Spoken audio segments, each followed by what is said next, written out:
The Conjuring came out in 2013 and it was directed by James Wan, who also made Saw. Now, Jay Cote had a wonderful video on The Conjuring and like all of the Conjuring movies to date, but this one is specifically about the first one because I don't know how to feel. Like there's some really great parts of it, but there are also some really questionable parts about it. It also has Joey King and Renesmee, so there's something for everyone. Anyways, I'm just gonna get into it because there's so much to unpack here. So the start of this movie is absolutely so funny. These women are explaining to the Warrens how they allowed a haunted doll to live with them. Then they start to explain what the doll did, and it's just writing on the walls in crayon and breaking shit. Like, I get it's a doll, but dude, if that was the criteria for a Warren call, every millennial parent would be phoning the Warrens. They'd be like, hey, we took away Brookaden's iPad and now he's smearing his own shit on the walls. Like, again, I know it's a doll, but like, you adopted the ghost doll, right? And I get that, like, we find out that it's a demon, but you adopted the demon doll. You have to parent the doll. I don't know if you know this, but it's a child. It's a child doll. You're not adopting like college age Gary. You know what I mean? It's not a Gary demon to where like he drinks Coors Light and just chills in the corner. And the worst thing about him is that he doesn't have a bed frame. Hey, me Gary. It's been a bit, like 12 hours, but it's okay. I did a load of dishes, filled the Brita filter. I OxyCleaned the puke stain. Your skin's so clear. Do you use Proactive? Is Degrassi still in the air? You left her in a room with no stimulation while you went out, and you expected her not to lash out? Then the Warrens tell the women that Annabelle is a demon and not a ghost child, but you know what? I still think that Annabelle just needed a loving parent. And I also have to say, James Wan, phenomenal director. Phenomenal director because he's able to just put a full beat on this porcelain doll and be like, yeah, she's haunted. She's creepy now. I don't know if it was the makeup department, the prop department, but they did a great job with Annabelle. And if you know James Wan's other movies, especially Saw, you know that he's very resourceful. He knows how to do a lot with a very small set and very limited props. So I can tell. I can tell Miss Annabelle is his handiwork. So the movie actually starts here with the Warrens giving a lecture. And I'm sorry my microphone is on a Paris Hilton spatula. I just got it for Christmas, and if I clip it here, you're just gonna hear it rubbing against my upper boob. So it's right here. So the Warrens are giving a lecture, and I just want to know what college is hosting the Warrens. I want to know what professor was like, okay, who do I need here on a Wednesday at 8 a.m.? The Warrens. Like, everyone's hungover from the night before. They like pounded Jaeger bombs. They're just sitting there like, what? The movie then shows like a Star Wars-esque screen displaying the Warrens' accomplishments, but like this movie glazes the Warrens so hard. Like I understand that it's about the Warrens and their accomplishments and their stories and or whatever, and they had to sign off on it. But also, it's completely uncritical. And I know I'm gonna reference Jay Cote again because I love Jay Cote. Okay, he touched on it so well. So this movie just like completely glazes the Warrens. There's nothing critical. There's no skepticism. Everybody who's skeptical of the Warrens is either an asshole or proven wrong, and it's just awkward. And so I'm watching this and I'm like, oh, okay, I should really read up more about the Warrens.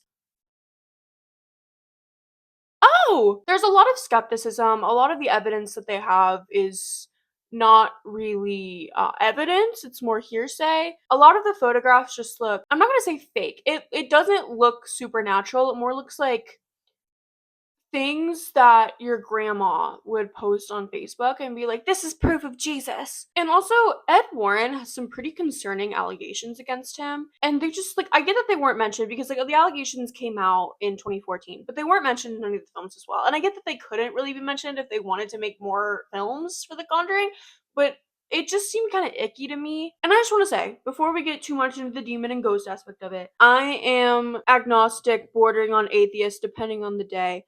I don't really believe in ghosts and demons, but if you do, that's your cup of tea. What I do know is that my grandfather, okay, met the Warrens, and apparently they're really mean. So that's all I need to know. That's all I need to know. Our story takes place in Rhode Island.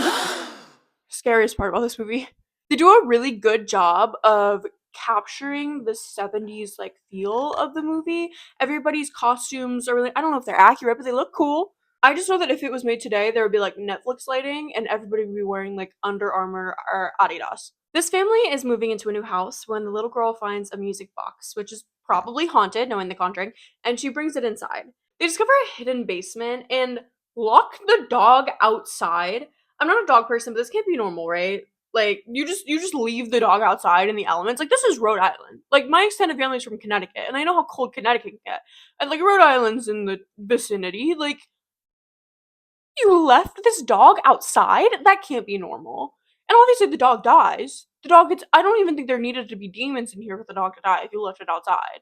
One of the daughters starts sleepwalking, another girl has an imaginary friend, and the mom starts getting unexplained bruises. So a demon tries to snatch up Joey King. She sees a figure behind the door, and then she tells everybody that the demon told her that it wanted to kill the family, which, yeah, duh. I mean, if you're getting like dragged around your house, like, you're not gonna have a demon who's like, hey, no, I just wanted to watch Heated Rivalry with you guys and maybe like eat some chips, sour cream and onion. So the mom gets possessed and she's gotta go seek help from the Warrens. Things are just becoming too intense. I'm sorry that my braids are like going out like Pippi Longstocking, but you're just gonna have to deal with it. So she goes to the Warrens, and originally Ed is a little bit hesitant. He's a little bit hesitant because there was something that happened to Lorraine on their last mission that left Lorraine just in shambles. So he's a little bit worried, but Lorraine's like, no, Ed. God brought us together. God brought us together to fight demons. And Ed goes, fine, I'll do it for you. They go and they check out the house. I gotta say, the effects are pretty cheesy, especially when it comes to like when they show like a black mist or there's someone being like dragged across the house. It is pretty cheesy, but it was 2013. So I have to kind of put this in a 2013 lens where I'm like, okay, well, could I do any better? No, I edit this on CapCut. We found out that, shocker, the house is being haunted by the spirit of a Satanist. Now, I should mention that Lorraine has psychic abilities. She glances at one of the family photos and is able to determine that it was taken at a beach. But let me just say, why is she in the business of paranormal investigation? Girl, I feel like you could be doing anything. Like, you're hunting ghosts and demons. You could be in law. You could just detect murderers. You could be a doctor. The Warrens rigged cameras to capture paranormal activity, and I gotta say, their cameraman is low-key kind of fine. He's low-key kind of fine. If you're watching this and you're like, I've never seen The Conjuring before, but you know, I do need like something to look at to where it's like, like I'm not huge into ghosts. He's kind of fine. He's kind of fine. I'm sorry. Not my type. Not my type. Not my type. Because I only have eyes for my loving boyfriend. Okay. Don't get that twisted. Okay. I am taken happily, and my boyfriend's the finest man on this earth. So Lorraine is hanging laundry to dry when she sees a ghost in the window. I hate it when I'm watching a horror movie and I think, oh, I could definitely shoot this scene in a better way, but this isn't one of those times. Like, this is shot beautifully. Kudos to James Wan. I love that diva. So the house is swarming with ghosts, and their little ghost cameras start going off left and right. But they're using a UV light to track down the ghosts. But every time I see films using black lights, I get a little bit, would you really be seeing a ghost? Like, they have to be detecting some kind of bodily fluids in the house, right? Like, you're telling me you've never gotten, at the very least, a nosebleed, and like you've been like running across the carpet and you're like and you get like a drop of blood on the carpet and you gotta go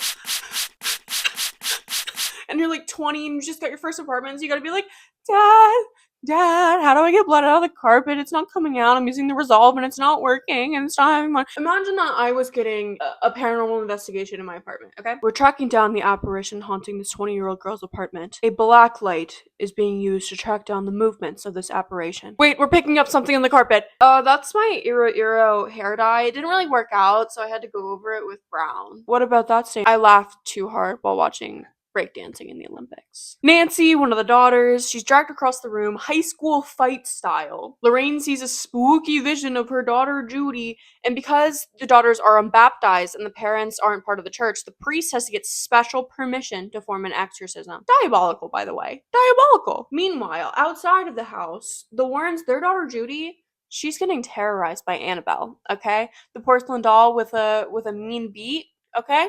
She's getting terrorized. If I ever have a kid, and that's not to say I don't want one, I just might be infertile. If I ever have a kid, I'm child-proofing the house, not storing a demonic Annabelle doll just like feet away from her room, okay? That's crazy. That's crazy. But again, like, this is like the 70s, I guess. And like, I know my parents, when they talk about the 70s, they're like, yeah, we played with knives and razor blades and like stray raccoons and we were fine. I'm like, what? The possessed mom kidnaps two of her kids so she can take them to the house and kill them, just like the previous ghosts in the house. So I didn't mention this before, but the entire, like, the satanic demon that's like haunting the house, like, it possesses like mothers to kill their children. The effects in this movie, I talked about it earlier, but they're so goofy. Okay, the mom just gets like flung everywhere, and it's kind of funny. Ed has to perform an impromptu exorcism while the house is surrounded by demon crows. They're just these crows that surround the house, and I get like there's a demonic possession, but have crows ever been like associated with the demonic possession?